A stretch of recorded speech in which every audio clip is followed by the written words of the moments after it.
Mitoetra ny fizarana loka izay tanterahan'ny Airtel amin'ny alalan'ilay lalao safidy mpandresy moto scooter misa 420 vola ray tapitrisa ariary misa 7 ary nozarain'ity orinasa mpifandraisan-davitra ity ho an'ireo tsara vintana manerana ny renivohim-paritany inona ny ampiny tao amin'ny tanàna Antolan'ny Artao.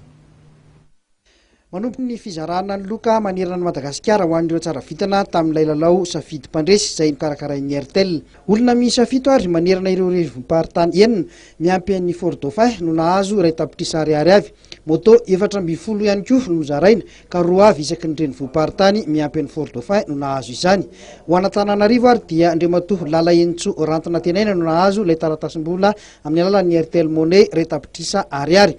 Andriamatoa Rakotorinina Jules sy Ramatoa Razanamaga kosa no nahazo ny moto scooter. Mbola miandry ireo mpanjifa moa ny loka goavana fiarakodia vaovao amin'ity lalao safidy mpandresy ity. Ny loka zany marihana fa mitetina 100 millions d'ariary ny total be ny loka amin'ny Airtel safidy mpandresy.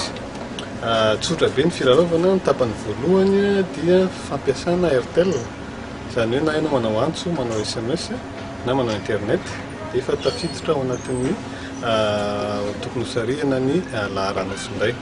Ankoatr'izay koa amin'ny promotion Airtel Money dia tsotra mampiasa Airtel Money zany manao transaction na mampiasa ny mobile banking izay Airtel irery ihany mbola mampiasa azy hatramin'izao dia afaka milalao ihany koa. Ny loka goavana iraisan'izy roa dia misy fiarakodia vaovao avokoa toy ny hitantsika eto aoriana ity Chevrolet Spark vaovao na amin'ilay mampiasa Airtel tsotra na mampiasa Airtel Money.